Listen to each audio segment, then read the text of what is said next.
The most recent Godot Wild Jam saw some spectacular entries. The quality of games in each jam just keeps getting better and better, and I am blown away by what regular folks are achieving in the Godot Engine. The theme was Orb, with the optional wildcards of making enemies larger than the player, making something follow the player, and having a map which is impossible in the real world. A lot of the entrants got really creative with their interpretations of these, and I want to show you a few of the games which really stood out to me. The ultimate winning entry was Back into the Cave. In the midst of a mad and frustrating world, two friends discuss philosophy by way of caves and spaceships. I have to admit that the entire philosophy of the game went over my head, but the gameplay of playing as the spaceship on the outside of the orb and then as the player on the inside of the orb was very entertaining and extremely engaging. My favorite part was the platformer, but that's just personal preference, and I was amazed by the way the level was molded into the sphere. Play this one for yourself and share your thoughts in the comments below. In the Dark Tower, the world will soon be consumed by the 50 Years Curse. You must conquer the Dark Tower in order to retrieve the Book of Sealing. Will you be able to take on the monsters lurking within? It's hard to believe that this is a jam game, as there's so much content here and the graphics and gameplay is so polished. My only complaint is that I found the mechanic of charging the wand a bit tricky, and it wasn't clear what benefit the location of your orbs had, if any. Otherwise, a really well-made and fun game which you should play yourself now. Head over to itch and give it a try.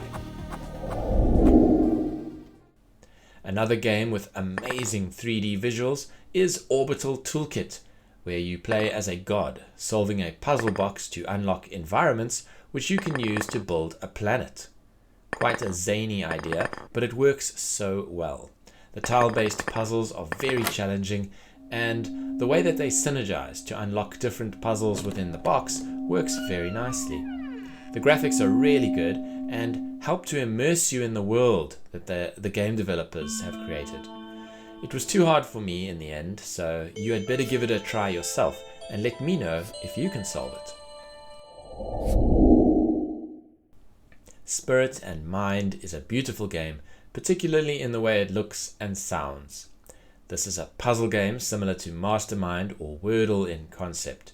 You have to guess the target sequence, which consists of 3 notes chosen from 7 possible notes with repetitions allowed.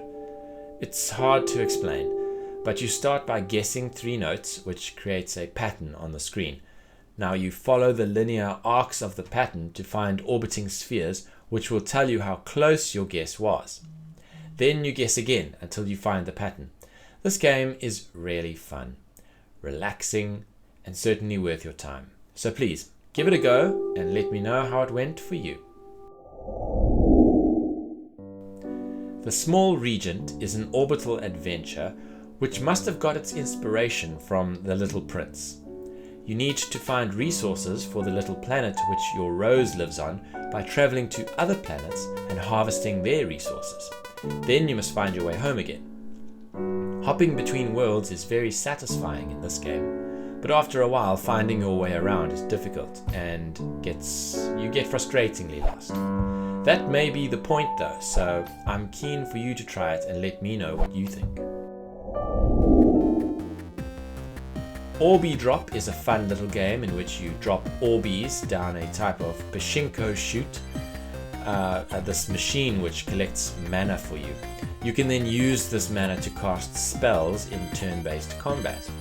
Kill all the enemies in order to progress and level up. I think this is a great concept and it could be fleshed out further to make more interesting gameplay. Quite a feat to make this in 2 weekends. Please play it yourself and make up your own mind. Then share your thoughts with the rest of us here.